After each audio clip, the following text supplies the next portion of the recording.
I'll just encourage those who, think they do contradict, just to look up, try to find a Christian response, either on the internet or anywhere, you know. And I'm sure that there will be a Christian response to these supposed contradictions. But, you mentioned one about the grandfather of Jesus. Who was the grandfather of Jesus? Matthew says it was Jacob, and then Luke says it was Heli. And I'm sure you're familiar with the traditional response to this that goes all the way back to Eusebius in the 3rd century, which is that Luke emphasizes the legal parenthood of Joseph. Heli was, Heli was the legal father of Joseph. He was the father-in-law of Joseph because he eventually married Mary, and thus Matthew would be tracing the bloodline of Joseph himself. He wouldn't be tracing any kind of legal line at all. He would be telling who the blood father of Joseph is. So I think that would answer your, supposed contradiction there between the Gospels of Matthew and Luke. And as for the one about the birth of Jesus, when he was born, Matthew says it was before Herod the Great had died, which was in 4 BC, and then Luke says it was supposedly while Cyrenius was the governor of Syria. But Luke actually says that Cyrenius was in a leadership position. That's what the Greek would imply. He doesn't necessarily say that it was a governorship. It was just a simple leadership position. And if you dispute this, I can put up the Greek word that he uses and all that, but I'd have to find it on my lexicon right now. But anyway, about these supposed contradictions, we would find that many of them have answers you can just find on the internet. And I don't have answers to them right now because I haven't looked into all of them, as I've said before, even before this debate. And it would be something to look into that is quite important to the authenticity of the Gospels, but I just don't have a lot of answers prepared for those alleged contradictions right now. Now, you mentioned that there are lots of interpolations in the Gospels, and I would not, dispute this. The adulterer story in John is a later addition. The ending of Mark is definitely a later addition. And I don't see how this would count against the actual accounts themselves. That would only show that certain parts have been interpolated. We find this all over the place in works of antiquity, and therefore I don't think that this is a really big deal. I don't think it shows that the Gospels are unreliable. It only shows that the interpolated parts are unreliable and that the Gospels have added sections. And that's what I wanted to say about that. I'll go ahead and let you talk now, because those are the main things that I wanted to address. And if there were other things that you wanted me to address, then fine. I'd like to address those as well. So, go ahead. Okay. Just a thing about the Heli, contradiction. The father of Joseph contradiction. I mean,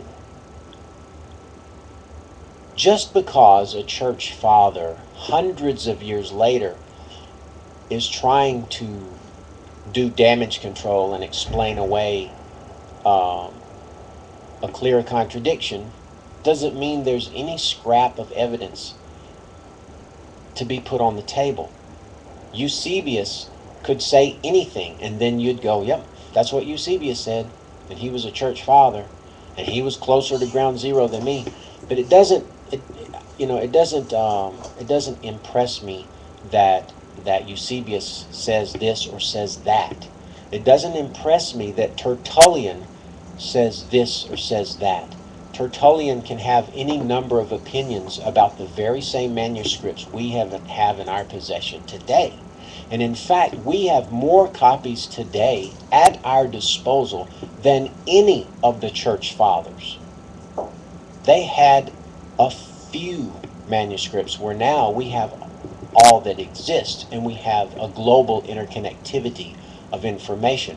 Let me say this: are you gonna believe some guy 400 years removed who didn't even have all the manuscripts we have, who also thought that hyenas changed every 6 months from male to female?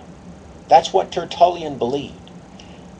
As you go back in time, people become more and more gullible, and more, or I should say less and less educated about how the world really worked. And that alone adds another notch that we have to drop on the reliability scale. And so that's all I wanted to say about Eusebius. Eusebius is hundreds of years later. He's taking these things and he's trying to put a spin on them and explain some things, and I believe I believe many people doubt that he's totally on the up and up also. But what was the other thing I made a note on? Oh, you said the interpolations. You were saying that the interpolations, you did grant that the adulterous story was added later, and that the ending of Mark was added later.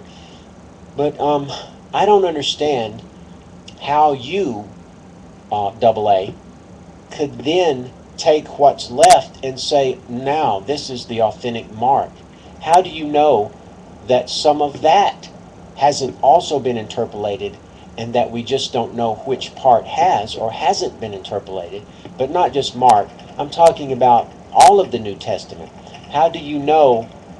I guess my real point is, if we have so much evidence that these manuscripts were not only inserted to, but also edited and changed.